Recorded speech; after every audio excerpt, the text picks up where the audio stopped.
Welcome to the Stygian Stilettos Gamer channel. This is Stygian Sis. Please like, share, and subscribe, and find me at twitter.com/StygianSis.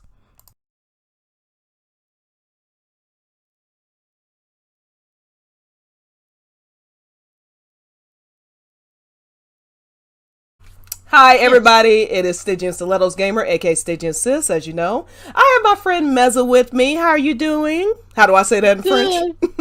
Oh, ça va? Ça va? Ça va bien, merci. I'm doing well, thank you. Thank you so much for joining the stream. We've been trying to do this for a while, and finally we're getting it together. Right. And if people enjoy it, we're going to try to make a little thing out of it. So We will. There's plenty of material. We could probably spend years just going through Final Fantasy VII, line by line. Yes. But thank you. Thank you very much for having me on your stream. You know I'm a fan anyway. I'm always in your chat talking nonsense. So it's good to be able to do this with you. Thank you very much. Absolutely. And you'll never hear me. Well, don't get used to me saying nice things about you. No, it's kidding. It's only because we're on the stream. Right? Oh, of course. And by the way, speaking of, I wanted to give a major shout out. You may have noticed the graphic. I want to give a major shout out to my friend Old Man Sakaki. He's on Twitter. Absolutely. Check him out. He's hilarious. And as you can see, he does incredible. How beautiful is that? I love it. I had this concept and I gave it to him, but I was like, look, dude, I kind of need some help. I don't know what I'm doing. I wanted to replace the Shinra Tower with the Eiffel Tower. This was my grand idea. So clever. And I was like, yeah, I'm trying to do it, but I don't know what to. And then like the next time I get on Twitter, he's like this? I'm like, oh my God, this is perfect. It's just perfect. I love it. Yes. So, and then I just, threw some stuff on top of it. So yeah, definitely a major thank you to Old Man Sakaki for that. So absolutely, thank you. All right. Yes. All right. So what we're going to do, let's get started. The first scene that we're going to do is from chapter 1. It is when Cloud and Wedge are speaking. It's that famous one-time gig moment. And it's actually a combined moment. It's going to be that portion, and then also when Wedge is basically saying, nobody would do something this crazy for money. Turns out Wedge was right, but he didn't know exactly why Cloud was doing it.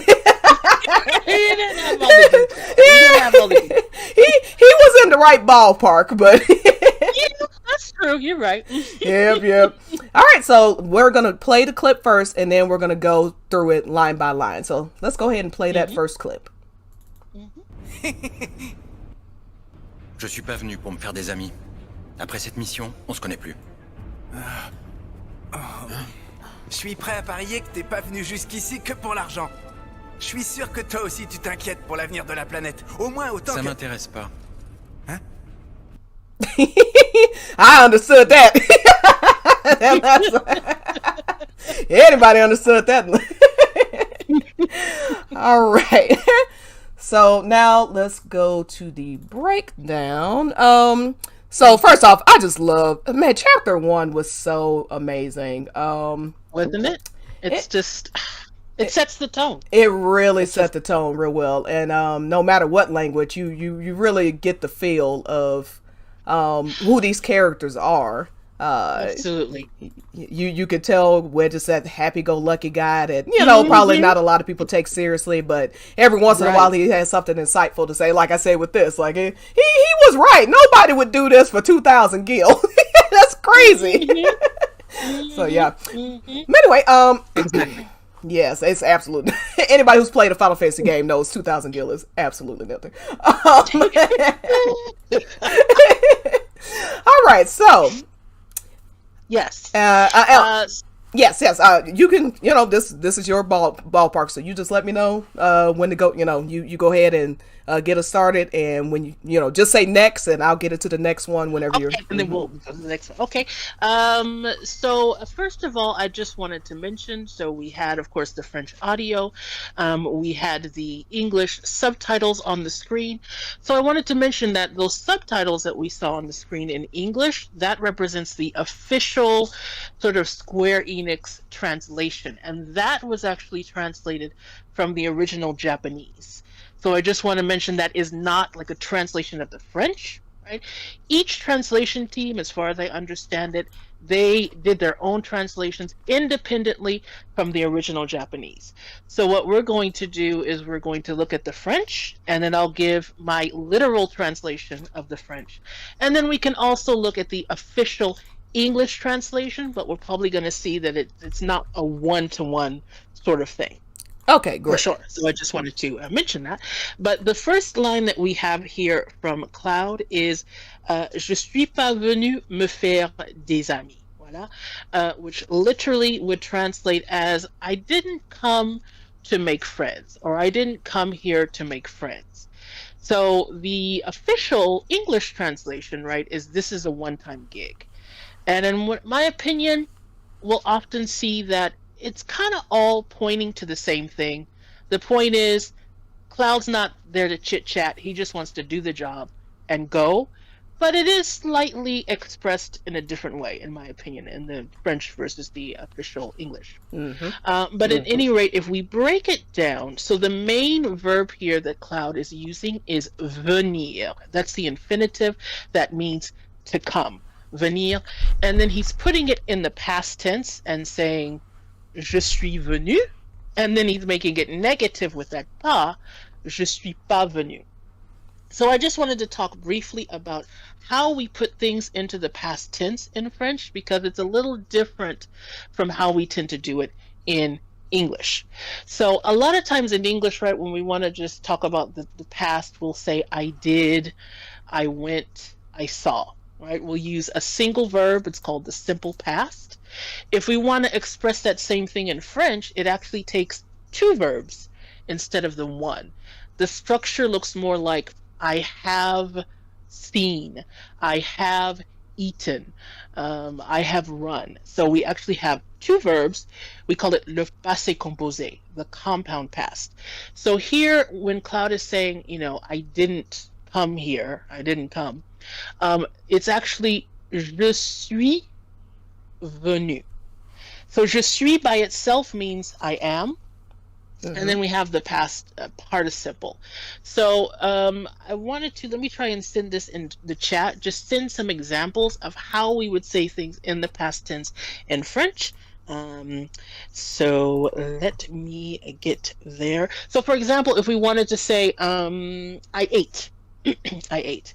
In French it would be j'ai mangé. J'ai mangé, which literally is I have eaten. So it means when you want to put something in the past in French, you're going to need to think about the two verbs instead of just the one. Now, something I wanted to mention about venir is that even though usually in French, when you want to put something in the past, like I said, you're literally saying, I have done something. So you have the verb to have, and then your verb in the past. There are about 17 verbs in French where you use to be instead of to have. And this verb here, venir, happens to be one of them. So that's why Cloud is literally saying, it doesn't really make sense in English, but je suis venu is I am, and then we have the past for the verb venir. So je suis venu is how we say I came, basically, somewhere. And then we have the pas there, which is the PAS, and that is making this sentence negative. Je suis pas venu. I didn't come. Now, technically, in correct French, when you want to make something negative... Wait. Yes, it's supposed to be... Yes. I was about to ask this. I thought it was supposed to be n'est pas. Like you put the ne and the pa around what you're trying to... Exactly. Yeah. Absolutely. So, really, in correct French, when you want to make something negative, there's two words you need to put. You need the ne, which is the ne, and then you need the pas, which is the pas. But in everyday spoken French, it's really common to just drop the ne. Okay. You just drop the ne. So in correct French, he supposedly would say je ne suis pas venu. I didn't come. But in everyday French, it's really common to just drop the ne and to say je suis pas venu. It's just an informal way, just kind of an informal way. Yeah, like how I just said, kinda. There's almost kind of, 100%, right? Yeah, just shorthand. That's a perfect example. We don't usually say kind of, we really say kinda, and that's the same idea in French. Now, I wanted to mention, so we have this ne pas. So I wanted to mention as far as pronunciation, right? The French letter E. A lot of people want to pronounce it like A, maybe from Spanish, but in French, a lot of times, especially in small little words like ne, the E sounds like e. So can we actually say that word ne pas? Can we say that ne pas? Ne pas. Ne right. So it's going to be an sound, an sound instead of a. So we have ne pas. Like ate something bad, like ne pas. Yes, ne pas. Exactly. So we sort of have that sound in English, for example, the double O in words like look, but I do want to mention it's not exactly the same sound. The sound in French really doesn't exist in English because in French, your mouth should be perfectly round. So it's a tighter sound. We're not that intense in English. You know what I mean? No. They're very passionate when they speak in France. Very passionate. You have the ne. You really put your soul into it. But yes, so that's the pas. It's making it negative. So that's what's happening with je suis pas venu. I didn't come. Are we okay with that portion? Je suis pas venu. I didn't come. And then the second portion, to make friends. So we have faire des amis. So the main verb there is faire, F-A-I-R-E.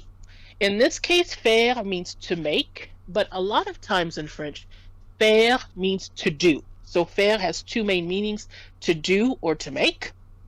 So we have faire des amis. What I wanted to mention is literally that translates as to make some friends. Now in English, we usually just say to make friends. We can drop the word some.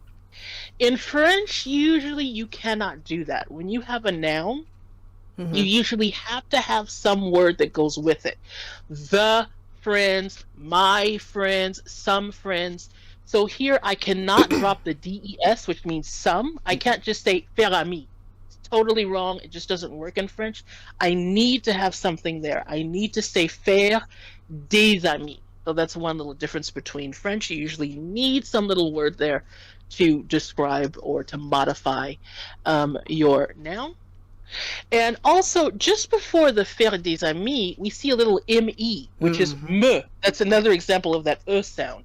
So here, that literally translates as myself. It's like he's saying, I didn't come to make myself some friends. And we do have the reflexive, the myself, yourself, hisself in English, but it's much more common in French. You'll see that a lot more, this referring to oneself. So we have this expression to make yourself some friends, me faire des amis. So I had two questions about that. Yes. First thing is a lot of this is a matter of you just kind of have to learn the rules in order to know them. Like there just are differences in French versus English that you just have to, because like I wouldn't think to put myself friend, Exactly. Yeah. So 100%. Okay. So that's a good point. So a lot of times for me, I think that it's about just learning and accepting the rules. For example, I like to learn things as expressions. So the way I would think of it is when you want to say to make friends or to make yourself some friends, I would learn it as to make yourself some friends. Se faire des amis. That means that when I want to use this expression, I'll want to remember that in French, I'm going to add that little myself in there. So you're right. Sometimes you just accept in a certain way or memorize that in French, it's expressed a little differently. Okay. And you kind of memorize set patterns. Yeah. I think that's usually the best way to do it a lot of times because it's just sometimes the logic is just different. Well, and it's not even necessarily illogical. It's just a matter of, of course, it's not. I'm just saying, like, No. we are just used to the context in which we use language, so it's just a matter. 100%. In fact, you might argue a lot of these rules make more sense because we cut out a lot of stuff. They do. I call English a Frankenstein type language. We just take a little bit of here, a little bit of there, and we just like 100%. I often have thought, I personally don't think that I would want to learn English as a second language because it does seem really random to me. Languages like French, there is a certain logic and structure and pattern to it, and in English it just seems like the wild, wild west. It is all over the place. Absolutely. Absolutely. And then as far as pronunciation, is this, I don't know if I was told this or I'm just picking up on this, but des amis. Is that common that the ES, if you have a vowel after it turns into like a Z type sound? Des amis? Or am I mispronouncing that or what? No.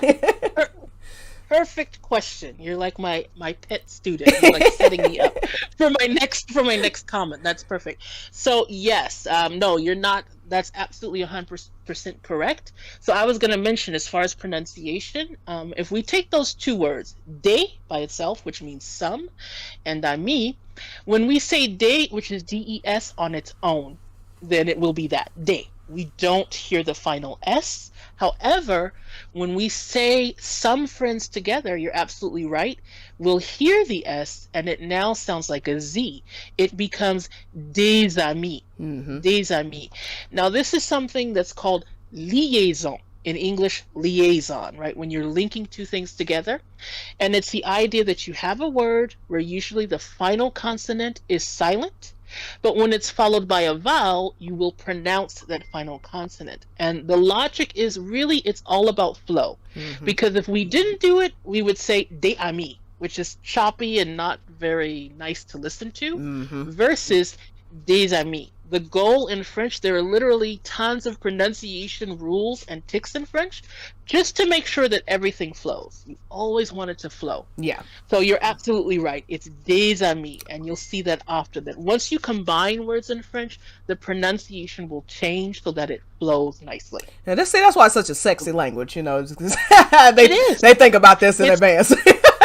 It's not an accident. It's literally set up to sound pleasant. Absolutely. Yeah. Because one people might be a little more familiar with is Mezza me. I don't know if like when you say my friends, so that's immediately what I thought of when you said des amis. I was like, yeah. Okay. Perfect. Wonderful. Absolutely right. The dots are connecting. They definitely are. Very good. And so while we're on the subject of pronunciation, I wanted to go back to, the French letter E. There are several examples of it in this sentence. So we already mentioned that the letter E in little small words, right, when it's kind of on its own in a syllable, again, it's going to be pronounced E. So we want to resist the temptation to pronounce it E and get to that E.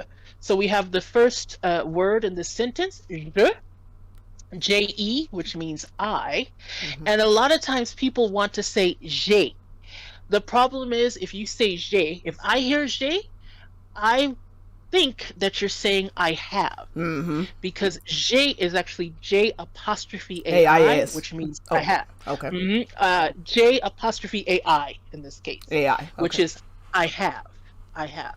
So we want to try to get used to pronouncing the E as otherwise it can create confusion. So that first word there is je. Can we say that? Je. Je. Exactly. Okay. Je. Exactly. Je. I'm trying not to sound like a French stereotype or something like that. Je. But je. Exactly. Je. It does take more effort than American English. It's yeah, definitely. Yeah. So je. So that's good. It should feel different, and you should feel different than you do when you speak English. That's a good sign. Je. We have the same sound in the word venu, which again means came. So V-E-N-U, that E is E. So it's not venu or venu, it's venu. Can we say that? Venu. Venu. Très bien. Exactly. Venu. And we see the same sound when we have me, which in this case means myself, which is me. Can we say that? Me. M. Très bien. But we already mentioned that des, right, is pronounced D. So this is the thing about French. We can't just say, oh, the letter E is always pronounced E. It's not like Spanish. It's actually about the combination of letters. So de is another pattern, which is when you have a little small 3-letter word that ends in es, the es is going to sound like e. So you mentioned mes amis, mes, which is my friends, right? That's that same sound. Me, de, the plural word for the, les. So in that case, the E sounds different because it's a part of a larger word. Good. I don't know. You've been saying it. Très bien. Yes. Same sound. Yeah. Right. Exactly. T-R-E-S. There happens to be an accent over the E. But yes, right? Okay. Très bien. Exactly. That's another example when you have that E-S together. Très bien. Exactement. Now, So I think those are the main things I wanted to mention about this sentence here. And just another note that, I'll ask you, Stitch, what do you think about the difference between the literal translation of the French and the official, Square Enix translation? Is it significantly different for you, or is it basically expressing the same thing? It's not expressed. It gets to the same point. It's not. It's clearly a different sentence. I mean, I didn't come to make friends, and this is a one-time gig. Two different things. Because I guess technically he could be here not to make friends, but it doesn't mean he's only going to be here for this. But then we have the rest of the context of the sentence. But it is expressing the same thing. Like, I'm not. This is a job for me. I'm not. Exactly. We aren't friends out having drinks. I'm doing something. I want to get paid and get out of here. That's what I'm exactly. I feel the same way. It's technically different, but the core underlying idea is the same. They just want to talk about it a little differently. Yeah, there are translations that I find problematic, but this is where I think localization is fine. Like where they just they make it, or even just taking a little leeway with stuff. I don't see anything that would make a difference to me between these two things. Yeah. I agree with you. I don't have any problems with this one here. Okay. So unless anyone has any more questions on this piece, we can look at the next line that Cloud says. And I just want to remind everybody, this is French Lessons with Final Fantasy VII Remake. It's, of course, Stygian Sis, and I have my friend Mezza with me. Let me just check the comments real quick. Yes. So Steph has been complimenting the pronunciation and stuff like that. She's kind of been going along with you as you. I see. Giving her thumbs up. Yes. And then Walter, hey, how you doing, Walter? Hey there, Walter. And oops, I am doing things. Okay, let's see. Ooh, okay. Okay. And then she said in Japanese, Cloud says what here? I'd be able to tell you that tomorrow, but obviously I can't do it in the middle of this. I don't know what he says right here. Right. Right. Wasn't planning to learn about French tonight, but hey, happy surprise. That's what a wolf girl said. Yeah, yes. Fun times. Pretty much, and I like what you said earlier, real quick, as we go to the next one. That's why I'm wanting to finish my series that I'm doing with teaching programming using Final Fantasy VII Remake, because it is fun to be able to combine these worlds, as a software developer. It's nice to be able to absolutely combine those worlds with something that you like, and be able to help other people who and sort of the best of both worlds. And I especially love it because even though a lot of us are adults, there are a lot of teenagers and stuff that also look for this type of content. And if it helps a kid, it may inspire a kid one day, be like, hey, French is kind of cool. That's right. Yeah, that's right. So that's nice. Absolutely. Right. Absolutely. And I look forward to that series, by the way, for the exact reason you gave, that when you attach something like that, whether it be programming or whatever it may be, to something that's accessible, like video games or Final Fantasy VII, it's just it's a win-win. Yeah, so absolutely. looking forward to that series. Absolutely. Thank you. I will let you know when I keep going at it. Wolf Girl said language in general is interesting, so thanks, Mezza, for teaching us. Yes, thanks, Mezza. Oh, yeah, thank you. Thank you for the comment, Wolf Girl. Absolutely. All right, whenever you're ready. Okay, so we have our next line here. Après cette mission, on se connaît plus, which we can translate literally as after this mission, we don't know each other anymore. We won't know each other anymore. He's done. Right? He's done. In the official, Square Enix translation, he's even simpler with it. When it's done, we're done, right? Because this is a follow-up from, this is a one-time gig. When it's done, we're done. So this is my take on it, and this is where I'd be interested in what, for example, Steph thinks about this as a native French speaker. I find that the English, to me, I guess I would call it snappier. I feel like they make Cloud a little snarkier, like the way that he puts things, it has this kind of almost movie kind of snark, right? When you have this character that's supposed to be kind of cool or smart mouthed or whatever, or sassy, and they have a certain way of putting things. I see that in the English translation. I can't say that I see it as much in the French, which of course is coming from the Japanese. I feel like they didn't put that extra spice in there. It's more straightforward, in my opinion. Yeah, he seems much ruder to me in the French, to be perfectly honest with you. Just from my context, he seems much ruder. I see. And what I mean by that is, like you said, you get that. You get that snark. This is a one-time gig. That's something somebody who thinks they're cool would say. Like you can kind of feel the dorkiness coming off of Cloud when he says this stuff. But in the French, it's just like very matter of fact. I don't know you. I don't want to know you. Yeah, you're right. It is matter of fact. It just is what it is.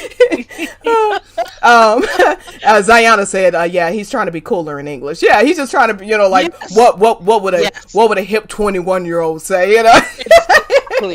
Exactly. Absolutely.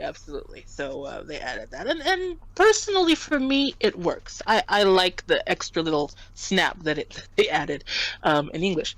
But anyway, here, so we do have après cette mission, which means after this mission. So I wanted to mention with the word mission, we see it's the same exact word in French and English. Probably the English word came from French. But I wanted to mention that in French, nouns have gender.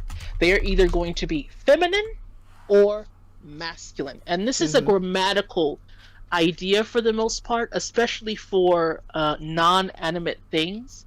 So the word mission here, mission, is feminine.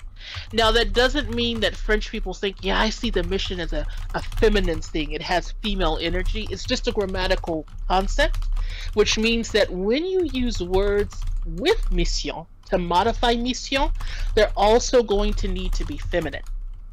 So here we have this mission, and we're using the word set, C-E-T-T-E. That is the feminine form of this. If we wanted to say, for example, this book, the word for book is masculine. Livre, we would use a different word, C-E, which is pronounced se. So this book is ce livre, masculine, but this mission would be cette mission, feminine. So it means in French and other Romance languages, that's an extra piece we need to think about. If a noun is feminine or if it's plural, we're going to have to make sure that everything we use with it, adjectives and articles, etc., that they agree, that they are also feminine or plural, etc. So I wanted to mention that there. Also, if we look at après, we may notice that there's an accent over the E. We call that a grave accent or an accent grave. And that actually tells us a little bit about how we're going to pronounce the E. Whenever we see an E with that accent grave, it's going to usually be pronounced more like eh. Eh. So that accent there actually does tell us something about the pronunciation. And in French, accents are considered almost like the spelling of a word. So if you don't include your accents as you should, the word is considered misspelled in French technically. But anyway, we have after this mission. And then the second portion here is on se connaît plus. We won't know each other anymore. So on, O-N. Are you familiar with on? Have you ever seen that, Stitch? It's pretty interesting. It's very common. I mean, I'm sure I have. It's just, been 100 years. Exactly. So, on has a couple of possibilities. Here, on means we, as in W-E. Now, there's another way to say we, which is nous, N-O-U-S. Yeah, that's what I'm familiar with. Exactly. So, nous, technically, as a subject, is a little more formal. Actually, I've been told that French people usually are going to use on instead of nous in kind of everyday language. So, on here means we, but I did want to mention that in other contexts, on can literally mean one. We don't really say that in English, but like one eats bread in French. We don't say it that way. We don't say it that way, but that's how it can be used. So when you want to make generalizations, for example, if I want to say, oh, they love wine in France, I could use on to say that. Oh, on adore le vin en France. So that's a separate use for on that's very, very common. But here, it just means we. That's just a way of saying we. And the verb here, se connaît, comes from connaître, which means to know, like to know a person or to be familiar with someone. And we see that before the verb connaît, we have se, S-E. So this actually is the portion that means each other. Each other. Se means each other. And then we see plus at the end. Now this is actually short for ne plus. This is another negation. Ne plus means not anymore, no longer. So in so-called correct French, it would be on ne se connaît plus, which means literally we don't know each other anymore, or we won't know each other anymore. On se connaît plus. Okay, and sorry to interrupt, but just a question about that when you're talking about the technically proper way to write that sentence. So what exactly? So is connaît? Yes. Connaît. Okay. So and it's se connaît. Yes. Okay. Se connaît. Se connaît. What do you call that? Because when I mentioned that you put ne pas, around the verb, you have to add that. You have to, put it around that little qualifier. What would you call what se is to connaît? What? Oh yeah. You see what I'm saying? Great question. Yeah. Absolutely. Yeah, that's a good point. So se is called, first of all, it's called a pronoun. It's actually called a reciprocal pronoun. Reciprocal, right? Because in this case, it translates as each other. It's something that we're doing to each other. So we call that a reciprocal, and it's called a pronoun. So it's the reciprocal pronoun. And that's a good point. When you have a negation like ne pas or ne plus, you're going to put it around your main verb, your conjugated verb, but you have little pieces that come with that verb, like this reciprocal pronoun. We also have reflexive pronouns, right, that mean myself or yourself. So those things are going to be included with the verb. And if you're going to put ne pas or ne plus, the ne will come before all of that. You're right. It will be ne followed by any pronouns that you have and the verb, and then you'll have the end of your negation. That's true. Okay. Awesome. All right. And sorry. Yeah, I just wanted to. I'm just asking questions as we go. Keep with the questions. These are great questions. Please. Now, can I ask you to repeat after me? This is, I think, a nice shorter sentence. So can we just practice saying the sentence together? Whew, okay. So we have après. Après. Cette mission. Cette mission. So I'm going to be really particular. That was very good, by the way, but I'm just very particular. So when we say mission, the letter I sounds like E. The I sound that we have in English does not exist in French. So French is very precise. So it's mission. Mission. What? Oh, that was beautiful. Ooh. Okay, anyway, sorry. Très bien. So next we have on. On. Se connaît. Se connaît. Plus. Très bien. So we're going to put this all together. Après cette mission. Après cette mission. Très bien. On se connaît plus. On se connaît plus. Voilà. Très bien. Very good. And then finally, and I know it might feel strange, but that's totally normal. In my opinion, if it doesn't feel strange, you're probably doing something wrong. Because French and English sound totally different. So it should feel like you're stepping outside of your comfort zone. That's a good thing. But you're doing a very good job. Yeah, like it's okay to feel a little silly when you're saying it because you're trying to adjust yourself to speaking. Absolutely. Yeah.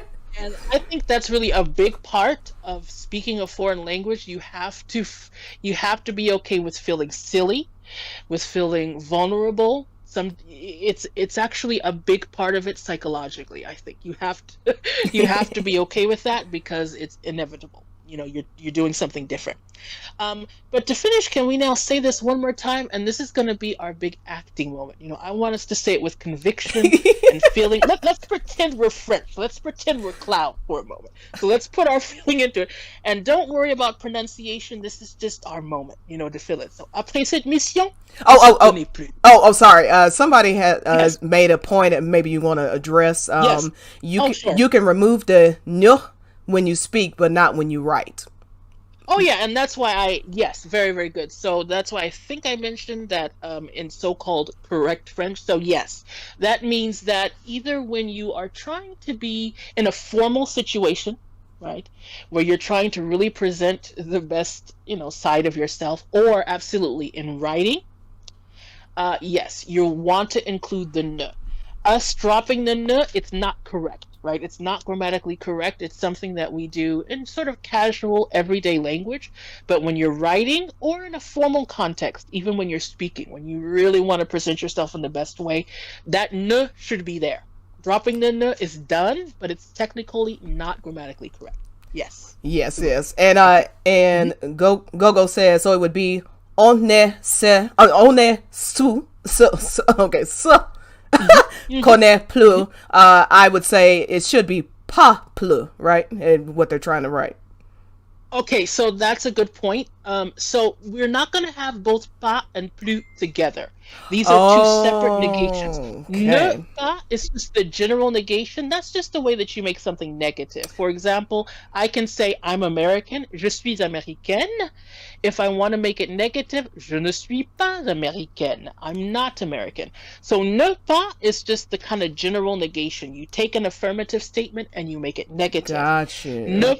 Ne plus is a separate. It's its own separate negation. Oh, I see now. Okay, I got you now. Yeah, so that was my misunderstanding. Thank you, Gogo, because I was a little confused too for that. Okay. Yes. So ne plus is a separate second negation.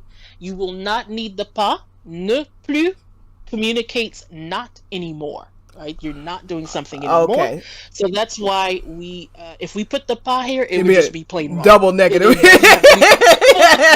I am not here, not anymore. Do we know each other? Are we going to know each other? No. Do you want to be friends? Or... Exactly. So that's a good question, yeah. But the pas is not going to have a place here. We're just going to have the plus. But again, in correct French, we would have on ne se connaît plus. On ne se connaît plus. Voilà. And again, that's literally, we don't know each other anymore. Mm-hmm. All right, I'm going to try this and then you correct me. Yes. Après cette mission, on se connaît plus. Très bien, très bien. So we have our se, right? And this is our favorite letter E. Can we say the se again? It's that e. Se. Très bien, très bien. Mm-hmm, mm-hmm. That's it, exactly. Now, for this last one, I want us to let go of the pronunciation. I want this last one to be about fluidity. So don't worry about the pronunciation. Just let it flow. You know what I mean? Mm-hmm. Après cette mission, on se connaît plus. Can we give our final reading? Après cette mission, on se connaît plus. On se connaît plus.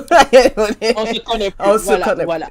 Mm-hmm. I find that when it comes to French, like when you're practicing, it's hard to keep track of everything. Mm-hmm. So sometimes I think it's good to focus on, if you're practicing, if you're studying, to focus on pronunciation, But fluidity is its own thing, and I think to try to say something fluidly and get the pronunciation right at the same time, sometimes it's too much. So sometimes I like to let's just focus on flow, because that is something that's really important in French, is getting that flow. Because even if you pronounce things well, if it's choppy, après cette mission, right? It doesn't sound as nice as après cette mission, on se connaît plus, right?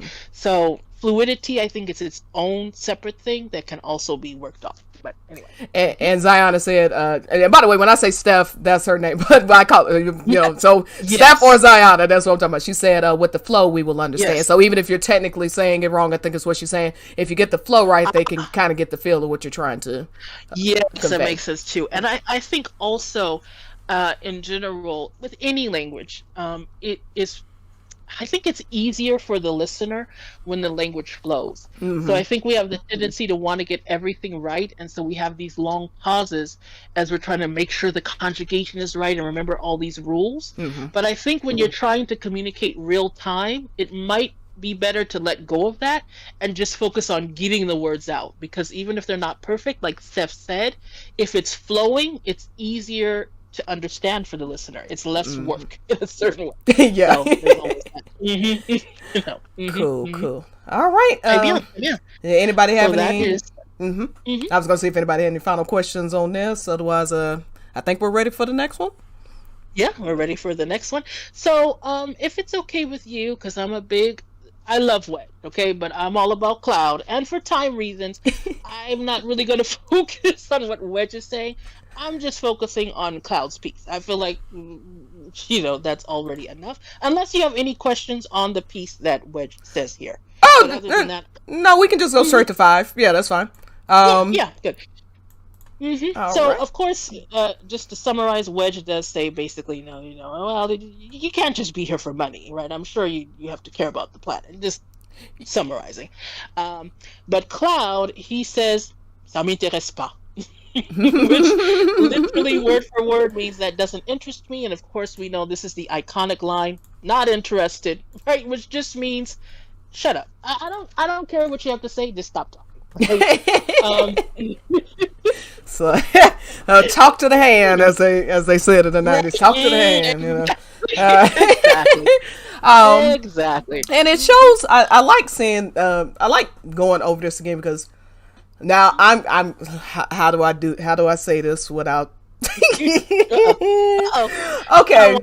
There are individuals who seem confused as to why Barrett didn't want him to stay in chapter 3, and like he was like, yeah, you clearly don't care about this mission, so you can see in every language how vituperative Cloud is being with the team. They're smiling and being nothing but nice to him, and he's just completely closed off, and you get it. I mean, he's been through hell and back and stuff, but I'm just saying, 100%. He's a grown man who made his own choices. He keeps telling these people, I mean, the French goes further, not just like this is a one-time gig, we're done. He's like, I specifically don't want to be your friend. Let me be clear. I don't want nothing to do with you, okay? So it's and Barrett is listening to all this go on. So it's no wonder that he doesn't have the greatest impression of Cloud.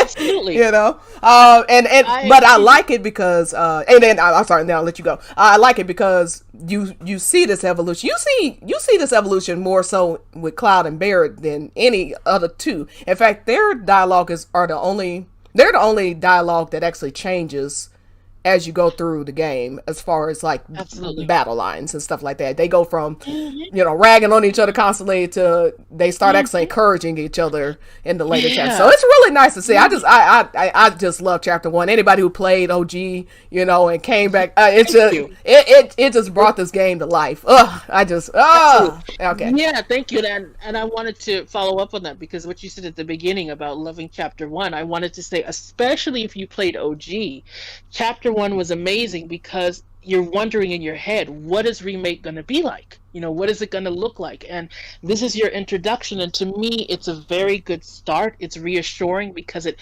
feels like Final Fantasy VII, the dialogue, especially between Cloud and Barrett. To me, that's when I felt like I relaxed a little bit. I'm like, this is totally on point. It feels like them, that energy that they have, the way they talk to each other.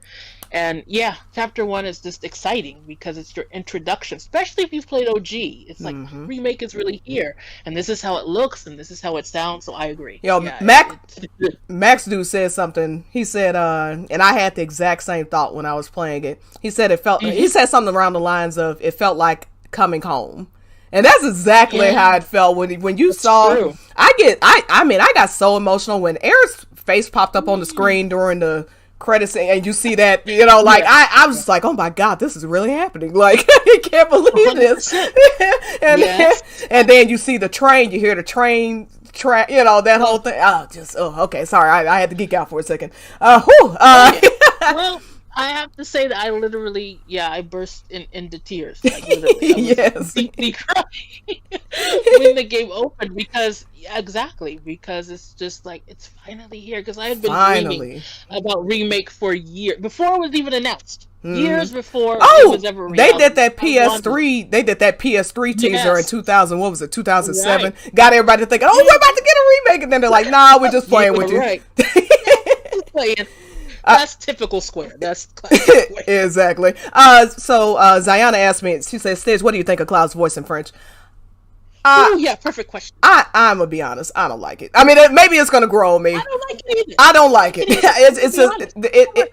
It just feels like some French dude walked into a booth and was like, oh my God. I was like, I swear, I was like that. It's like, since the French guy just walked by the booth, he was like, oh, there's a game. Okay, let me record some lines for him. This is like, I'm really not trying to knock the French. No disrespect to the man, but it just doesn't match him at all to me. And we have to understand, I prefer the English over the Japanese as well. I'm not saying I don't like the Japanese, but I'm just saying, I agree with you. As someone who grew up speaking English, it's just, and right. I can understand the nuances and the different tones going on. Right. And there's just some things that are lost when I'm, going to be listening to another language. So, I'm glad Steph brought that up, because I did want to say, now, disclaimer, I love French with my whole soul. French, I literally have spent decades dedicated to French. This is no shade against French, okay? However, it's a beautiful language. I think it's the beautiful language on this planet, most beautiful. But I'm 100% agreeing with you. I intended probably to randomly bring it up during this stream. I'm not a big fan of particularly Cloud.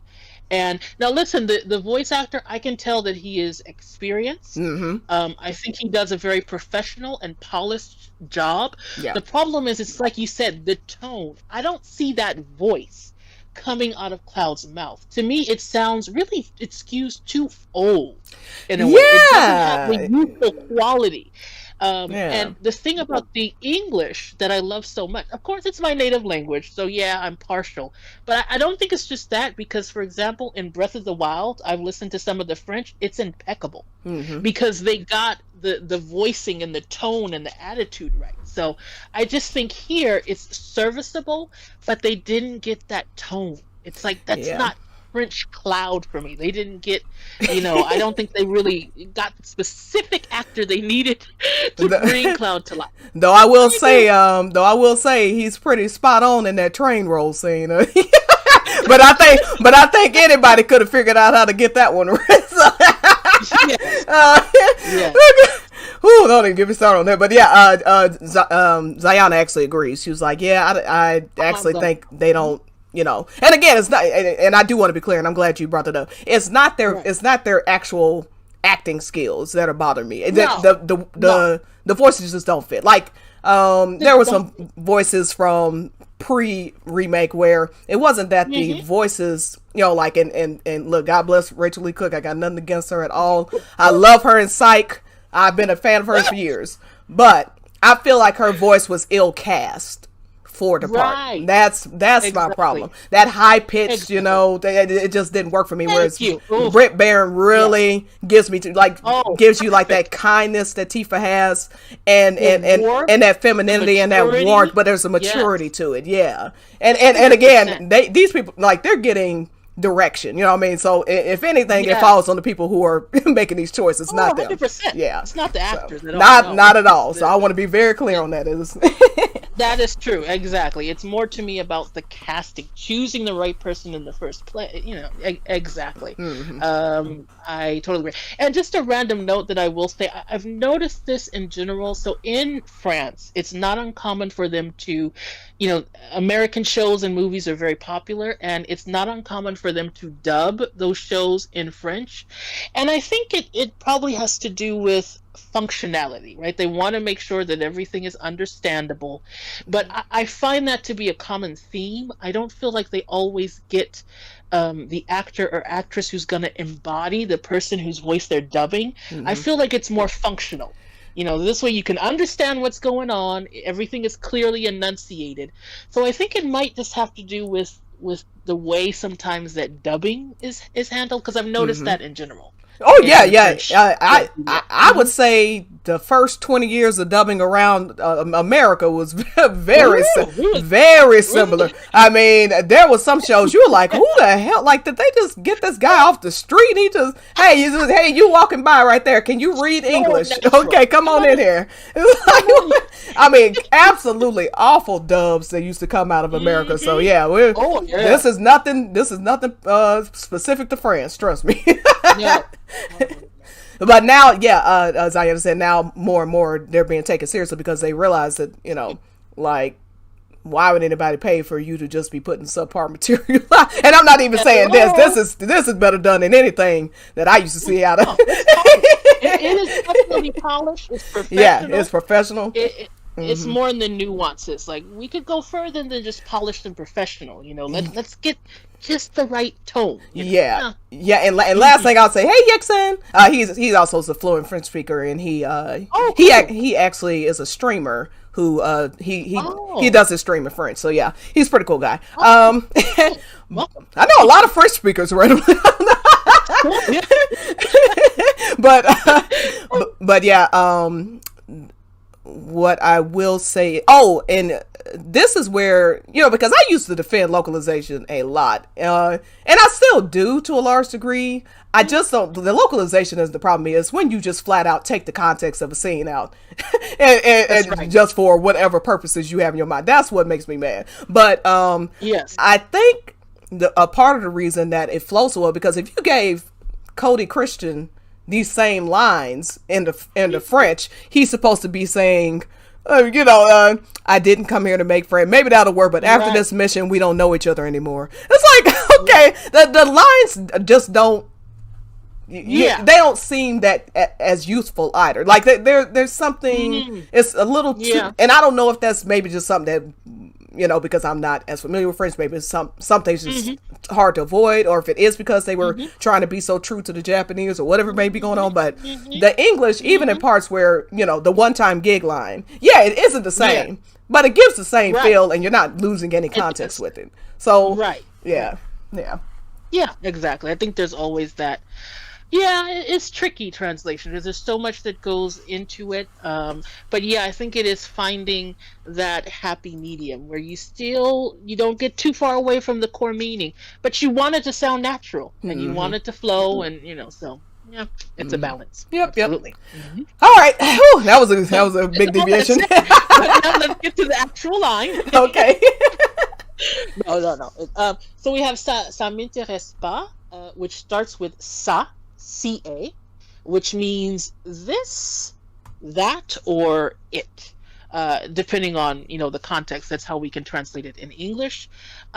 You may notice that the ça has a little squiggly under it. That is called une cédille in French, or a cédille in English. And what that does is whenever you have a C with that little squiggly, it will be pronounced like an S. So that's where we get ça.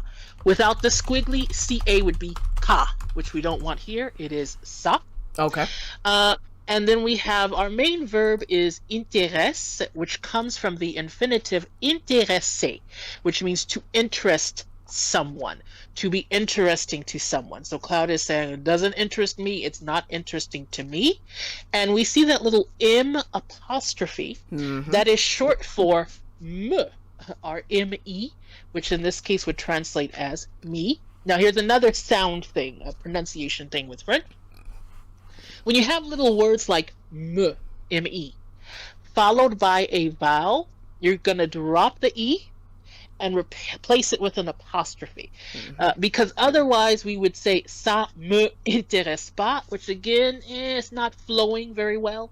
So this is another thing that's done so that it all flows together and we can just say ça m'intéresse pas.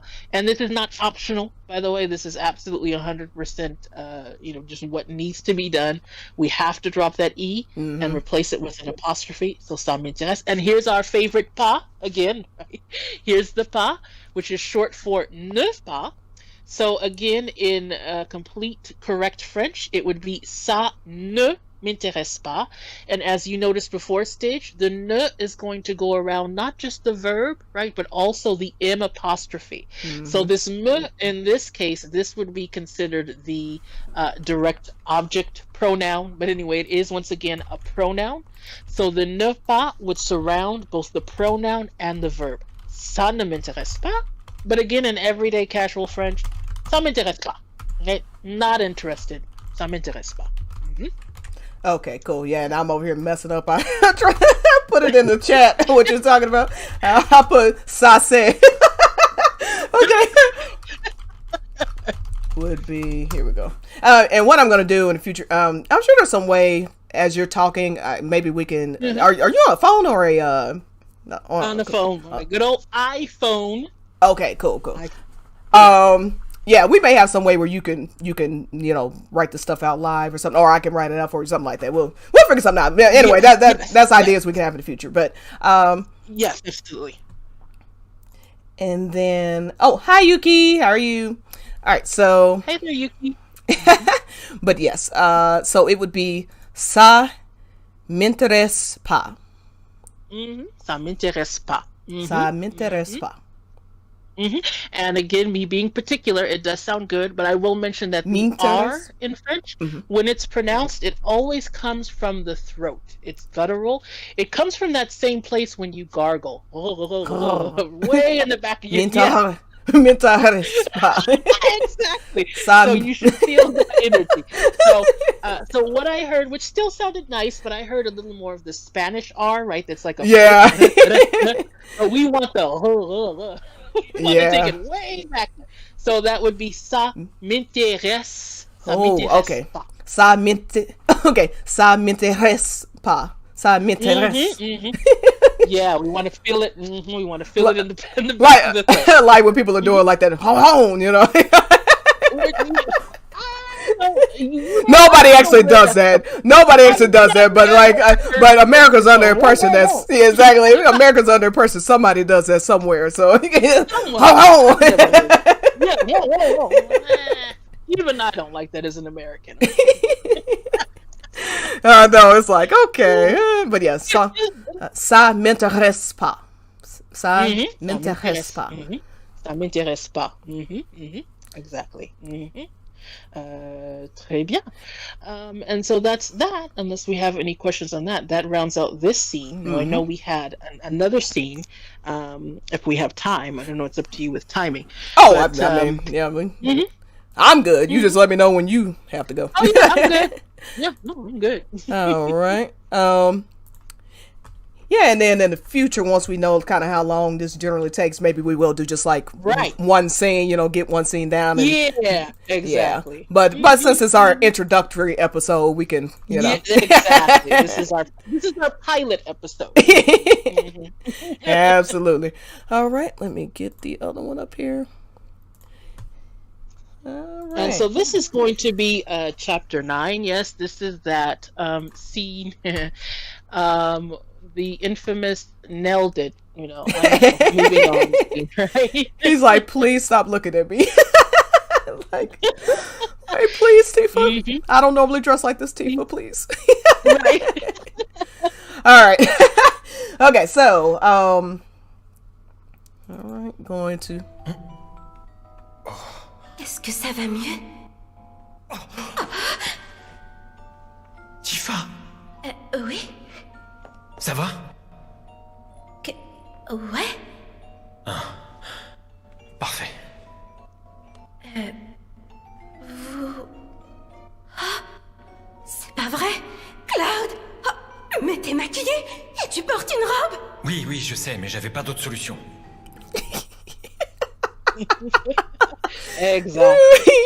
Now, this is one of my favorite lines. I think a lot of people love that line, right? But we're going to see that it's not there in French and it's not there in Japanese. This is totally something that the North American team came up with on their own. They just kind of made it up, and I think it works. But unfortunately, we're not going to get a literal, we're not going to get to see how you would express that exact thing in French because it's just is not there in French. And this is an example for me of how in the North American version, they just added that extra spice, that extra sass that's not really there in the other versions. It's not really there in the other versions. But we start out at the top with Tifa in French saying, Est-ce que ça va mieux? Which literally means, are you feeling better? Now, in the official English translation, they have, hey, can you hear me? Which to me is just totally different. So I don't know what the reasoning was there, but not really the same thing happening there. But that's what you have. So I wanted to mention here, est-ce que. Est-ce que is interesting. Now, est-ce que is that whole first piece there. EST hyphen CEQUE. All of that comes together and sounds like est-ce que. Can you say that, Stitch? Est-ce que. Est-ce que. Exactly. So est-ce que is a little... I don't think it translates too well in English. I like to just think that it's what you can put in front of a statement to make it a yes or no question. And it doesn't really translate in English, but it's basically just letting you know I'm asking you a yes or no question, and the question in this case is, are you feeling better? Is it going better?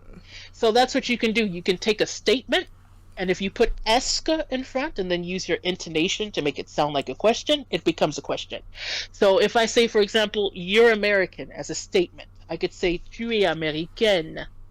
If I put est-ce que, I can make it a question. Est-ce que tu es américaine? Are you American? So est-ce que is just kind of like a question indicator. A yes. It literally means, is it that? But we don't say that in English. It sounds clunky. Is it that you're feeling better? We don't say it. So it's a way of forming a yes or no question. So we have that. Est-ce que ça va mieux? Any questions on that portion? So it's sort of like, it would be like feeling better or feeling better, yes or no. I mean, it's essentially what you're having when you, not literally, but. Is it that you're feeling better? Yeah. Is it that you're feeling better? In English, we just say, are you feeling better? But okay. Yeah, it is used with your yes or no questions to confirm. Yes or no. Are you feeling better? You're not feeling better. Okay. And Tifa's voice actor not bad in the French. Yeah. I'm okay with it.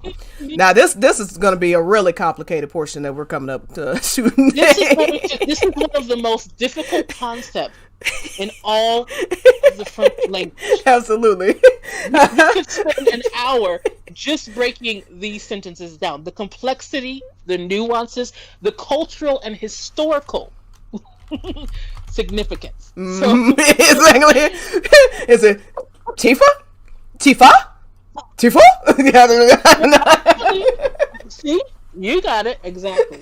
I will mention that in French, when it comes to what we call intonation or stress, right, where your voice is the loudest, right? So, for example, in a word like elephant in English, we put our emphasis on the first E in that word. Elephant, right? We call that stress or intonation. In French, you always put the stress in a single word on the final syllable. Elephant. And in a sentence, perfect. Yeah, exactly. Éléphant, voilà. And if we have a sentence, you're always going to put kind of your emphasis at the end of the sentence. It's going to be kind of, French is actually pretty monotone, as beautiful as it sounds. So you're going to say, and your voice kind of drops at the end. So our emphasis is always at the end. So for Tifa, it would be, I guess, Tifa. I don't know. I think really it's just Tifa, Tifa. But technically in a very French way, Tifa. But that's not how it's said. Tifa. Okay. Tifa. But with actual French words, right, in native French words, yeah, we're always going to have our emphasis at the end there. But we can see it's the same. Yeah.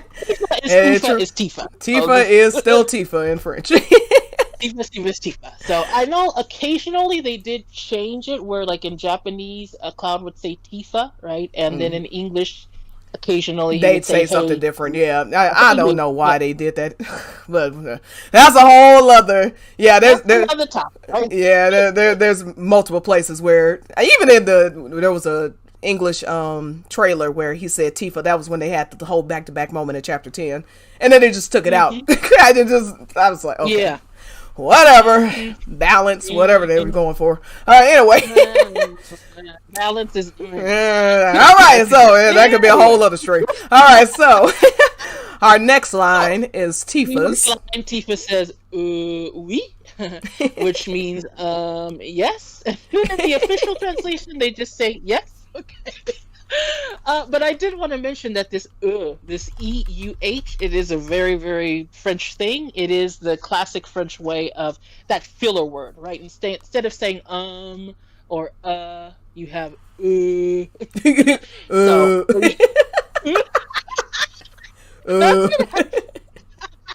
je sais pas. Voilà. So we have our very French I don't think there's much to say about this portion. It's pretty clean. Yeah. It's pretty clear. There's a lot of short dialogue here. There's a lot of short dialogue here. They're keeping it short. So the next Cloud says ça va, which means in this case, are you okay? Like, is everything okay? In another context, ça va is very, very, very common when you're greeting someone. You know, in English we say, hey, how you doing? Well, ça va would often be what you use. Like, bonjour, ça va? Like, is everything going okay? How are you? And usually the response is just, oui, ça va. Ça va. Yeah, I'm doing fine. Ça va bien. But here, right, he actually is asking, you know, are you okay? Of course, right? Because he's gone on this long mission to save her. So this is a true question. He really wants to confirm, are you okay? Are you all right? Is everything okay? Yeah, it isn't casual, like, oh, hey, how you doing? It's like, no, are you okay? No, are you okay? You okay? I need an answer. Okay. Exactly. And this is something that Cloud does often. We know this, right? He checks up after Tifa's well-being. So this is what he's doing. Ça va? And again, not much difference. Literally, are you okay? And then, of course, in the North American, you okay? Mm-hmm. We chop a lot of words off in English. You know, and then to add, I can't imagine being like somebody trying to learn how to speak English, because then on top of that, now we're adding in acronyms, you know, well, people don't say that, but you know, we just make up words now, selfie and stuff. It's okay. Yes. I could not imagine. I don't even know what these kids saying half the time. You know what I'm saying? So that's true. I don't know what they're talking about a lot of times. I'm way behind. Exactly. But the tricky thing with English is, you know, we drop a lot of things, but you can't just drop any old thing. Yeah. You know, there is, and I think it can be difficult to understand. There's some things that's like, nah, you can't drop that. That's just wrong. Why? I don't know what it is. You just don't drop it. Yeah. All right, so but then we have Tifa here, and she doesn't quite finish her first thought there, so it's just a little K sound, and then she says "ouais," which I translated as "yeah." We know that when you want to say yes in French, right, it's "oui," O-U-I. So this "ouais," O-U-A-I-S, is a more informal way, the equivalent of "yeah," right? Instead of saying yes, "oui," is more like yeah, yeah. Mm-hmm. Okay. And then in the official translation, they just have her say mm-hmm. Okay. That's all fine. Let's touch on this for a moment. Yes. What's your impression as you were going through the French? I'm curious, as far as formality is used, if it's used at all. Are you getting the impression, because like right here, she thinks this is a stranger, and yet she's using informal language. Oh, that's great. So we're going to see next that she actually is going to be formal, because as you said, right now, which I find questionable, but right now she doesn't recognize that it's Cloud. You know? So we're going to see, because in French she's going to use the word you, and we know that in French we have an informal way of saying you, and we have a formal way. So this will tell us, you know, which one does she use when she thinks it's a stranger.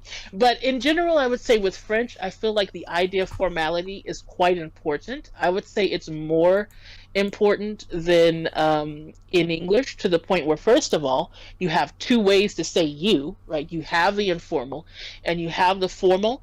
And I think, again, in really formal situations where you're trying to put your best face forward, I don't know, a job interview or dealing with a boss in a highly professional context, this idea of politeness is important in French. In my opinion, it is quite important. If, you know, as a foreigner, probably people understand, well, this person just probably doesn't know better, maybe. But as a native speaker, your choice of formality, it can be insulting. If you're talking with someone you don't know well, you're being too informal, well, that can be an insult. The opposite can be true. If you have someone who you've known for years and you're still choosing to use formal language, well, now you're being cold and distant. So I do think that formality and politeness in a certain way, it is something that's important. For example, a tip if you're traveling in France, when you enter a store, you as the customer want to address the person that works there, and you want to take the time to say bonjour. You don't want to just enter the store and not say anything. That is actually seen as impolite. Okay. And it can kind of make things not so great. So little things like that do matter, in my opinion, in French. Yes. Okay. Awesome. All right, and we're on to the next part where Cloud says good, back he's relieved. Yes. His wifey, his wifey is fine. He's relieved, and then so he says, parfait, which means perfect, and then in English they just say good. So this is parfait. You know this word. We have taken it to describe a delicious dessert that you can find at the Square Enix Cafe, right, known as the Parfait. You know what I'm talking about. You are killing me right now. Yeah, that's where they put their best evidence is in the dessert category. Well, here's another piece of evidence. It comes from the most beautiful language in the world, French. Parfait. Parfait. So let me ask a dumb question. Is a parfait? Oh wait, parfait? Is it called? Is it called that? Is that same dessert called that in French? I'm sorry, in France. I'm gonna have to look that up. I don't know. Yeah, it is. According to wordreference.com, it is. It does refer to the dessert parfait. So they have a dessert literally called perfect. Okay. That's France for you. All right, there you go. It must be. They are delicious. It must be. Exactly. Parfait. So that's there. Again, pretty straightforward so far. Everything's just little one word comments here. So he's just like, perfect, great, good. I don't know how Don Corneo mistook. Okay, like in the face, maybe I get it. But he didn't change his voice. He's got those gigantic man hands. You know what I'm saying? Come on. You know, I know you're not maybe supposed to take it there, but to my mind, it's like, he doesn't look bad. But you know it's a man. Like, come on. Like, his voice is 10 octaves deep. You look at his hands. His hands are gigantic. I mean, he's got, like, all this muscle. I'm like, okay, come on. Like, this dude. Come on.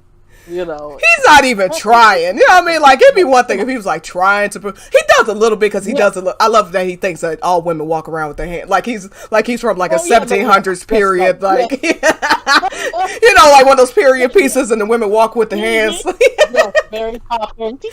Yes, but I'm like, have you ever laid eyes on a modern woman, Cloud, or is this only for movies that you? Yeah, he did his best. You know, he all things considered, I think he did pretty good. It's not, you know, RuPaul's Drag Race level. And the point is, it's supposed to be humorous. Like they were trying to toe that line because, you know, we live in 2022, you know, and they're trying to toe that line and not be. 100%. They wanted to push the boundary. I really do think they did. Yeah, it's clear that it's meant to be comical and not meant to be mocking, if that makes sense. Yeah, so. And that was the fine line because, I think in OG, you know how things were back then. OG. That line. And I always thought, you know, if they do remake, I want them to include it. I want them to be brave. But they did perfectly. They modernized it so that it's not mocking, you know, but it's still a cute, comical. Without being disrespectful. Absolutely. And that was a very important. And I mean, I just was really surprised how far they were able to take it without, like, you know. I agree. They totally committed. They nailed it. I mean, you know. Shy from it. They did. They literally nailed it. I thought it was perfect. I was like, all right. Perfect. Okay, so now this is now here we have it. Now this is the first time when Tifa actually uses the word you. So she uses the again, and then she says vous. So, Stage, I'm going to ask you, when we use vous, which does mean you, is that formal or informal? What is she doing here? I think how I'm reading this is, she was just in such shock because he just like jumped out of nowhere in her face that she just kind of just said what she would naturally say. And then she kind of straightened up as she was trying to figure out if she knew this person or not. And so she's saying you in a more formal fashion, in my opinion. Right. As she's coming to the realization, wait a second, I know this person. Yeah. And that's how I read it. Yeah. Yes. Yeah. So vous definitely is going to be formal, right, in this case. Now, usually, of course, when Cloud and Tifa talk to each other, they would be informal. But like you said, because it's taken her a while to realize this is Cloud, excuse me, she's addressing him as if he's a stranger. And so she's using the polite vous, right? So this is a little touch here where we can see that she doesn't know who he is. She thinks it's just a stranger, so she is using the polite vous with him here. Yeah, and it's not only that he jumped in her face, but he said her name. So she was just, you know what I mean? So I think she was just shocked, and she was like, yeah, I'm Tifa. What? Right. You know? Exactly. She's like, yeah, you can hear it in her tone of voice. She's like, yeah. Like, yeah, do I need to call the police or what? Right. So literally, oh, wait, I'm sorry, I had a thought. Oh, yes. Is there? Well, I don't know that it would matter here because she's saying, "Hey, are you feeling better?" But there's a "you" in here. But does this have anything to do with formal and informal? That's a good point. So literally, in the French, there is no word that translates as "you." Okay. Translated because I think that's how we would say it in English. For but context. Literally, it's saying, "Is it going better?" Okay, I see now. I see. Okay, cool. We don't say it that way, but she didn't. Yeah, so the vous or tu doesn't come up in that question. But good question, good point. But here, for the first time, is where she actually uses the word you. Now, in English, they just didn't deal with all that. They just had to say, "Wait a minute," so they didn't get into that at all. But in the French, we can see that there's going to be a shift once she realizes that it's Cloud. We're going to see that she changes her formality. Level. Yeah, and that is one thing I will, just because it adds a layer of intimacy that I think is lost literally lost in translation. Yes. When it comes to the English, because for instance, in that pivotal moment where Cloud has convinced himself that he's a puppet and he thinks he isn't real, Nojima mentions that he calls Tifa Miss Tifa in that moment. And it's not, I don't know if it's, we're talking about different languages, so I don't know if he's literally saying this, but the way that he's addressing her as if she's a stranger. It would be the equivalent to if we were saying, I suddenly was saying Miss Mezza out of nowhere. So And there is, so yeah, there's a level of intimacy to Tifa and Cloud's relationship that I feel is not conveyed as much because you don't have this super structured language like you have in Japanese and even beyond the structure, just different ways that people speak to one another. People are very, very informal in America, unless, like you said, you're at a job. I mean, you got to be like, talking to the president or at a job interview or something. People are very chill with the language these days. So that is one thing I do appreciate about the other languages is, you see some closeness with Cloud and Tifa that you don't see necessarily with him and the other characters and stuff like that. So exactly. And French, if we compare, I would say French definitely, the idea of formality, formal versus informal, is more present. But I would say in Japanese, they take it to very high level. Higher level.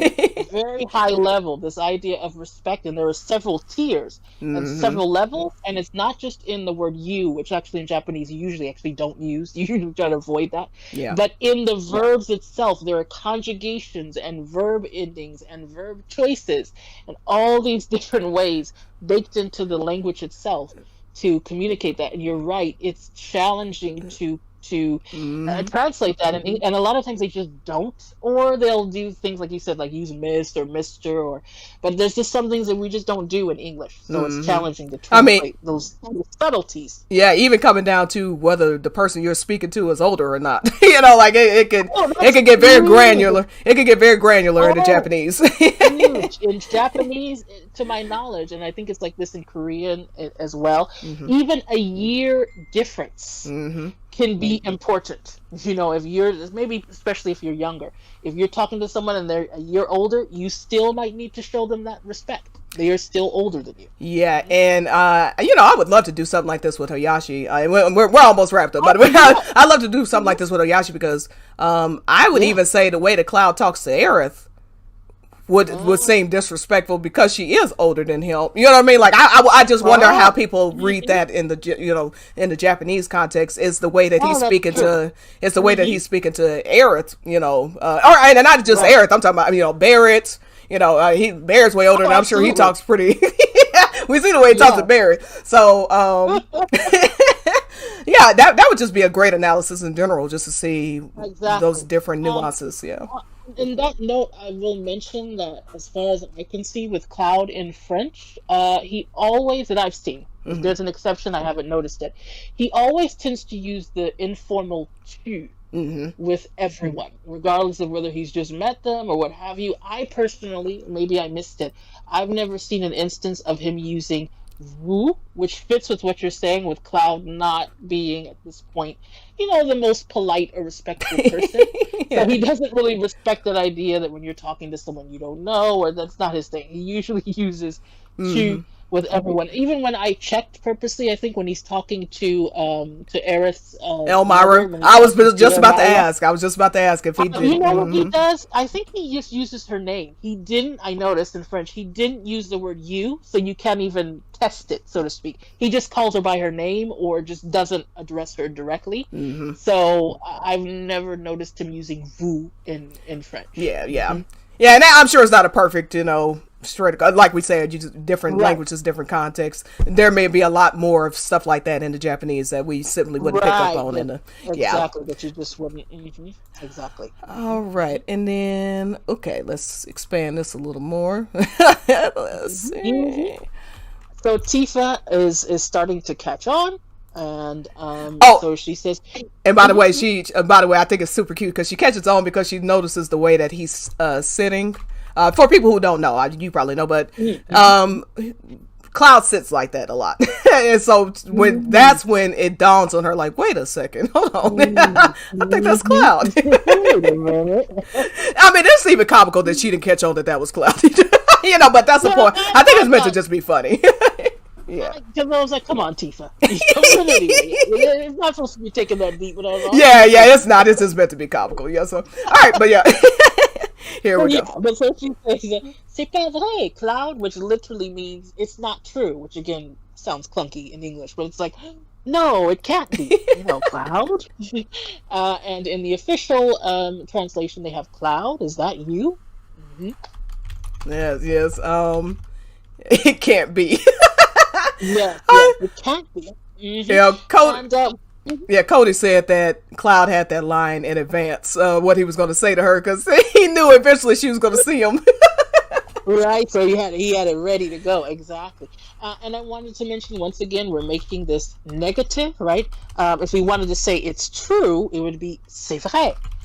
We're making it negative here, so we see this pas again in so-called correct French. It would be ce n'est pas vrai. We would have to take into account our little ne. But we're dropping it all together, and we just get c'est pas vrai. C'est pas vrai. Mm-hmm. Awesome. Okay, so c'est pas vrai. Okay, see now I'm going back into the Spanish. No. Or did I do it? C'est pas vrai. Mm-hmm. C'est pas vrai. Vrai. Ooh. Vrai. Now this. Vrai. Mm-hmm. This is harder when you have a consonant with the letter R. It is harder. The R ends up sounding stronger, first of all, très vrai, but I think it is a little trickier, right? Because you have to go from the consonant, and then you got to take it way to the back of the throat. But yeah, it's c'est pas vrai. C'est pas vrai. C'est pas vrai. Okay, I got to stop rolling my... C'est pas vrai. But, I will say this. I think it's a good medium because, nothing against Americans, but anything is better than the American R. I think getting away from saying vrai, we're taking it farther back in the mouth is definitely a good start. So that's definitely preferable to just vrai, right, which would be the total American version. So it's still getting close. Mm-hmm. C'est pas vrai. Yeah, I think just if the closer you get to because the Romance languages do have a lot of similarities. So yeah, right. I kind of get what you're saying, that at least you're getting out of the American context of the. Okay, cool. So she's saying it can't be. C'est pas vrai. C'est pas vrai. Vrai. C'est pas vrai. C'est pas vrai. And it's like, c'est pas vrai is like something when something surprises you, right? It doesn't have to be translated as it can't be, but the idea behind it is, no, tell me, however you want to say it, tell me it isn't so. Like, I can't believe it. What? When you're surprised. No, c'est pas vrai. Yeah, you have to imagine how surprised she was. Look at his face. He is so upset. He's like, damn it, I just finally ran back into my lifelong crush, and now I'm looking like this. See the thing, and I know Cloud doesn't see it this way, but Tifa doesn't care. No, she does not. She's just surprised. Yeah, she's just surprised. Now she did kind of giggle at him later, but yeah, I mean, it's just funny though. Anyway, she doesn't think any less of him. No. To save her, to protect her. So. Yes, it's really sweet. So absolutely, because Cloud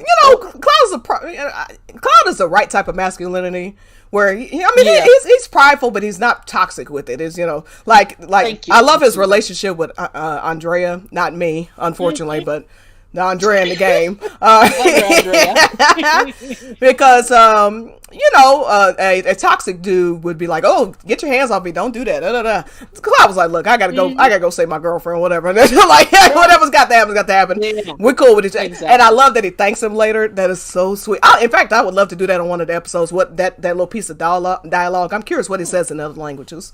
But yeah. Anyway, so yeah. So here we have Tifa. Now this is where we see the switch. She's using the word you again, but there's no more vous because she's talking to Cloud. She knows it's Cloud. So she says, "Mais t'es maquillée et tu portes une robe," which literally is like, "But you have makeup on and you're wearing a dress." So this first portion here, t'es maquillée, we see a T apostrophe. So I wanted to mention that is short for tu, which is tu. And that is the informal way to say you as a subject. Now, to get more specific, it's informal singular. So it's when you're talking to someone you know well, you feel comfortable with, and you're talking to only one person. Because if you're addressing more than one person, like y'all, you all, you must use vous. So vous can be formal, but vous is also plural. So the minute that you are addressing someone as you, but you're talking to several people, you must use vous. Okay. So we say vous is formal and or Plural. I remember that. Now, Yeah. Exactly. But here she's talking to Cloud. She recognizes that it's Cloud, one person, informal. So now she switched to the tu. But I wanted to say that we have, instead of tu, we see a t apostrophe. Now, this is just to represent something that happens in spoken French. This is not so-called correct. You wouldn't want to write it this way. In correct French, you would say tu es. However, in everyday French, a lot of times they just truncate it. You just take a shortcut, and instead of saying tu es, you just say te. So, in other words, when you have tu followed by something that starts with a vowel, even though it's not correct French, you might hear people dropping the u and just saying te, ta, whatever. So that's what she's doing here. This is just written to show what she's doing verbally. Okay. But it is short for tu, and she uses tu again in the second sentence. You're wearing a dress. So we see that shift. She's gone from vous to now the informal tu. Voila. And in the official translation there, they have, oh my god, that makeup and that dress. So again, it's expressing the same thing, but a little differently. In French, she's not saying anything about, oh my god. She just says me. But you have makeup on. You're wearing a dress. Is that even? I mean, I guess Steph is gone now because it was pretty late for her. Is oh my god something they? Is that something people saying? You could say mon Dieu. You may not say the O part, I guess, but you could say mon Dieu. Okay. Right, which is my God, mon Dieu. Ah, mon Dieu. Yeah, that exists. That expression, mon Dieu. Okay. Like my God. It actually does. Cool. Yeah, and as we mentioned, and this was important. Something important that you said earlier. They aren't looking. Part of the reason you're going to see these differences between the French and the English is they are both taking the Japanese as their base and then making their own, translation interpretation. So, absolutely. So it's not like they saw, oh my god, that makeup and decided to change it. It's exactly. They're working from the same base, but no interpretation. That's an important point. So probably I'm guessing that, in the Japanese, it did not say, oh my god. So in the French, you're not going to find that either. And once again, the North American team, they're just doing, they're doing what they do. They're doing what they're doing. Yeah, they're like, well, whatever. Okay, so say it one more time, and I'm gonna try. Yes. Oh yeah. So let's do the first sentence. But you have makeup on. Mais t'es maquillée. Mais t'es maquillée. Oh, wow, very good. Okay, next part. Et tu portes une robe. Et tu portes une robe. Une robe. Oh, good lord! All right, this R is gonna get me. Right. Let's do those last two words together, which again means a dress. Une robe. Une robe. Une robe. Une robe. Voila. So once again, can we do our little acting exercise? Let's channel Tifa. And again, not so much pronunciation, but just fluidity now, right? So, mais t'es maquillée. Et tu portes une robe, right? That's surprise. Mais t'es maquillée et tu portes une robe. I won't be making any money acting anytime soon. I like it. No, I like it. I was feeling it. So we have une robe, and we do pronounce the B there. So the thing about French is a lot of times when a word ends in a consonant, a lot of times that consonant will be silent. But on the other hand, when we have something like robe, where we have B, but it's followed by a vowel, it's followed by the letter E, then we're going to really pronounce it. It's like when you pronounce a consonant, you're going to pronounce it. So une robe. Une robe. So two syllables. Two syllables. Okay. Cool. All right. Any other questions on this piece? No, that's great. And we're finally to the famous line here. We're to the famous line. That's our last Our last Yes. screenshot. Okay, let me. Exactly. So this is the line, which again, not the same in French and English. I'm spoiling it, right? But in French we have oui oui je sais, mais j'avais pas d'autre solution.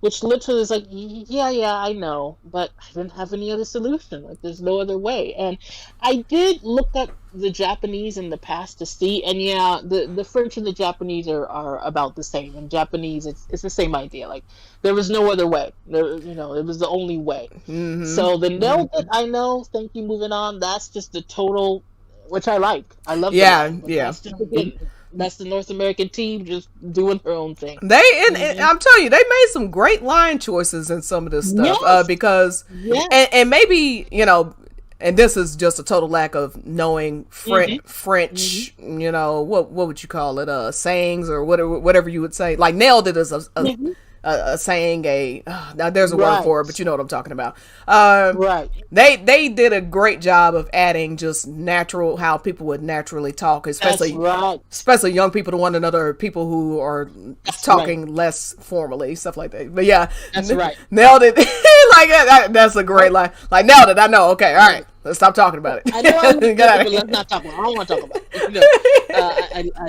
I love that, and you don't really find that extra in the French. It's just, to me, really straightforward. I mean, it's just like, I had to do what I had to do. And Yuki, great question, Yuki. So she's saying your English sentence, I don't understand it. And I'm sorry, Yuki, are you native Japanese or native French? I was having a little trouble understanding. But yeah, she says she doesn't understand. So the nuance of it. Oh, okay. When someone says nailed it. Yeah, like nailed it. Like, let's say you have a hammer, you take a nail and you nail it. What they're saying is spot on is another saying. What they're saying is, I did it correctly. I mean, what would you say? I'm having trouble with this. Oh yeah, that's good. So now for me, nailed it in general. Yeah, it's an expression, an idiomatic expression that means something like, you did something perfectly. Yes, I got it perfectly. Like, I did it perfectly. Now, in this case, what Cloud is talking about, which I think is what makes it funny, is he's saying, basically, I know I looked good. Like, what did he nail? What did he do perfectly? I guess embodying a woman. Yes. I know I look good. I know, but let's move on. So nailed it is a kind of comical way of claiming, yes, Tifa, I know I look good. I know, I completed the mission as far as disguising myself as a woman, but let's move on. Yes, that's how I interpret it. Yeah, he's basically acknowledging, okay, I understand that you are shocked that I look so good as a woman. I understand I pulled it off perfectly. Let's keep talking. Let's just keep moving because I don't want to talk about it anymore. That's the feeling that they're supposed to be. No, he's not bragging. He's like, Cloud's embarrassed because he's dressed as a woman. Absolutely. And this is this is his lifelong crush in front of him, and he's like, he's uncomfortable. Yeah. So he's just saying, okay, I acknowledge that I look like a woman and I look great. Now can we move on? Can we? And exactly, and there's a kind of, I call it sassy, but a kind of sarcastic kind of humor to it, right? Like, yes. Like you said, because Cloud is really embarrassed, but there's a sarcastic humor to it. Like, I know, I look great. Yeah, he is not having fun. No, he's not. Yeah. He's not. So, but great question, and you know what? Something I hadn't thought of is that we might get a lot of French or Japanese natives in here, and that's great. So maybe we can start explaining things like that when they come true. up. And that's a good point. If anyone has questions even about the English, it's a perfect opportunity to ping us about that. Absolutely, because in the English, because it is very natural, you do have a lot of expressions. Yes, expressions. Exactly. Absolutely. So that's a good question. So I would say that nailed it is one of those expressions. You don't take it literally, right?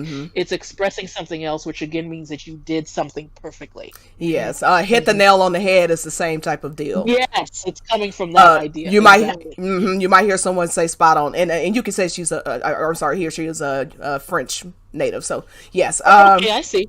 But yeah, nailed it. Hit the nail on the head. Spot on. Right on. Yes. These all mean the same thing. Like I got it perfectly. Yes.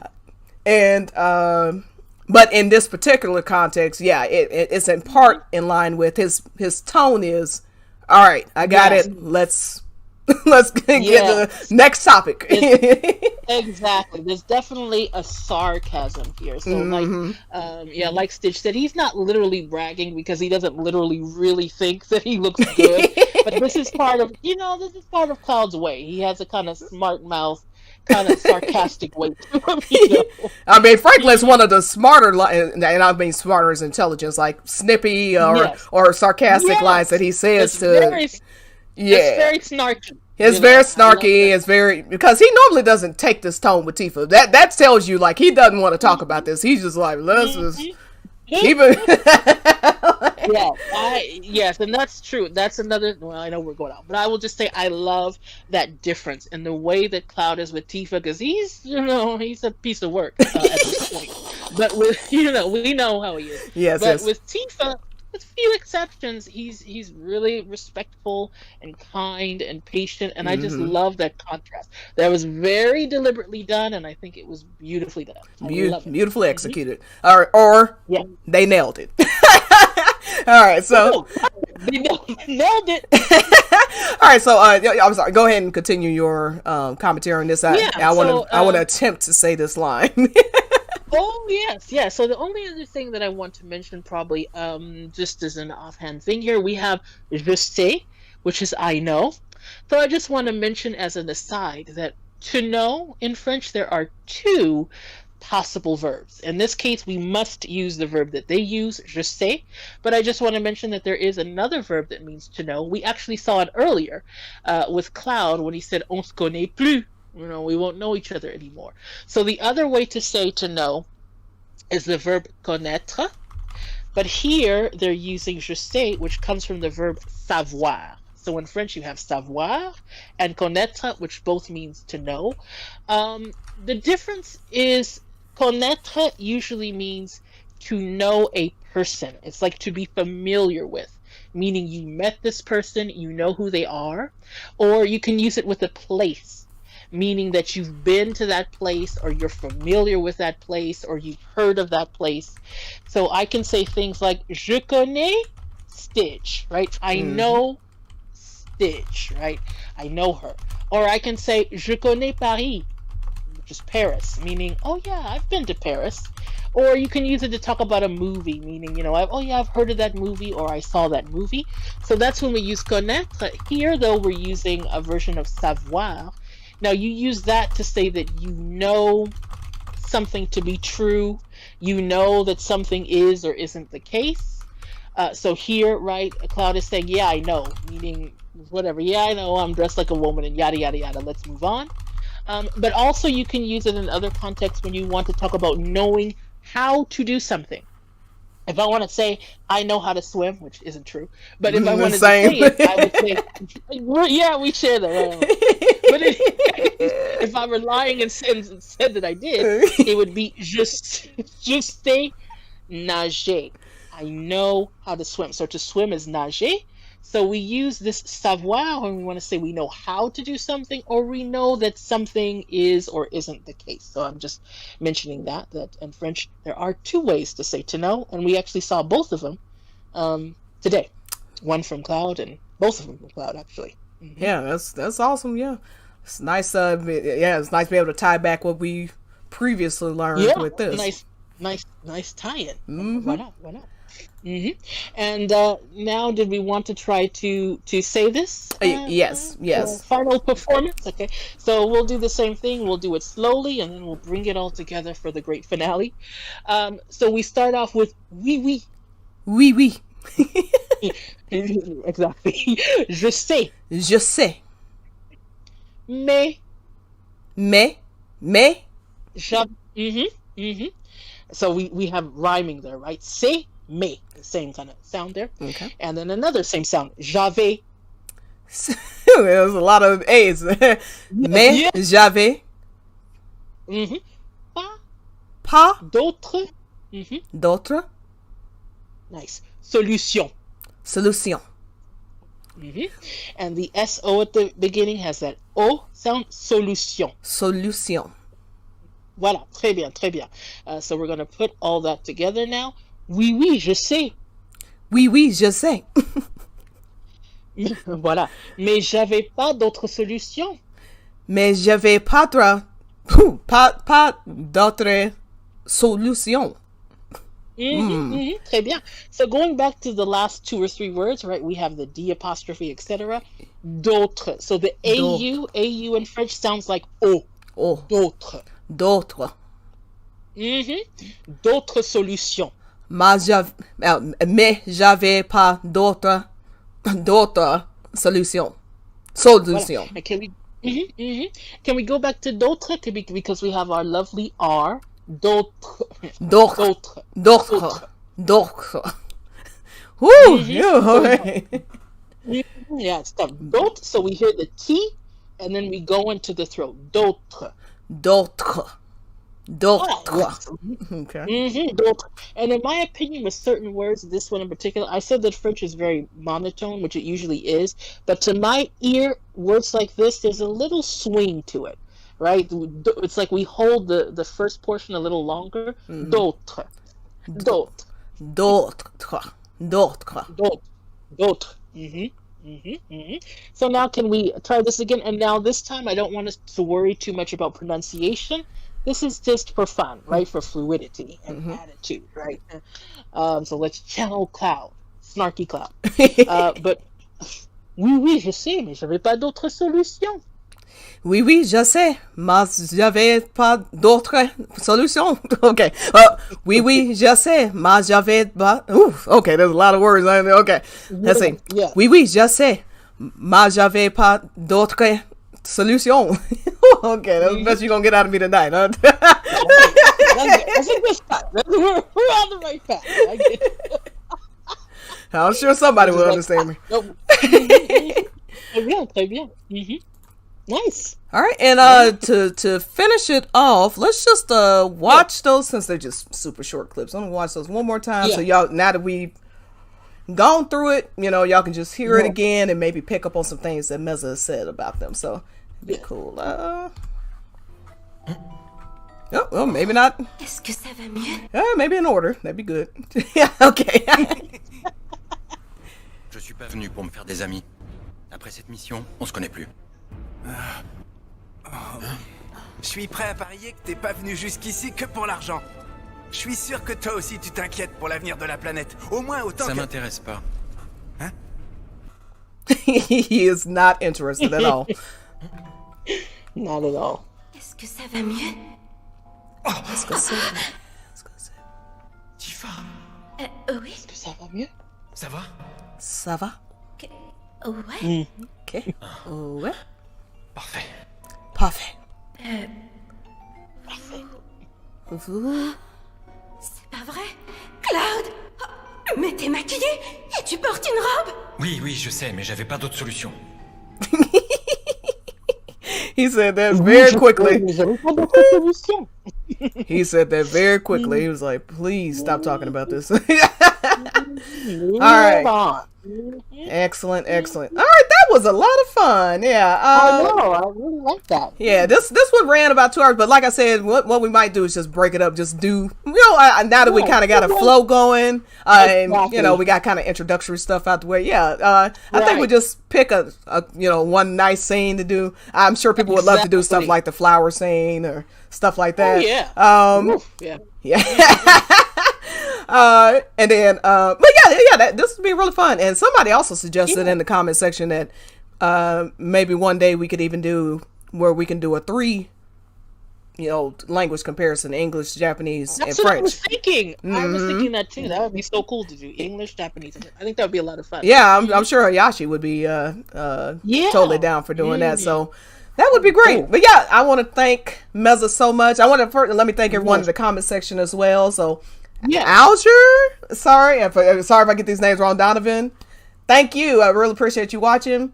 Dante, Yuki, we had Trixie, Zayana. I don't want to forget anybody, but let's see. Yuki was great. Wolf Girl, of course. I really loved all of the comments. Y'all were so engaging in the comment section. Yes, and thank you. That was great. Yes, and asked a lot of good questions. So I'll be Absolutely. putting this up on YouTube, of course. The live will be available, but I'll be doing a, you know, Right. sorry, a mod, you know, like a edited version. Sorry, you know, to make it a little cleaner for the parts. So I was just rambling, and also maybe even make a little French playlist might be cool too, and just have little snippets out of it, you know. Right. That'd be cool. But yeah, I really appreciate everybody that came out. Go. I'm just going through here real quick, making sure. And I just wanted to say they may be lurking. I'm not sure because I let like my, you know, some of my students and people who I know who, you know, love French like me, etc., know about this. So if any of you are watching, thank you for watching. Bonjour, merci. Shout out to you if you're there. Awesome.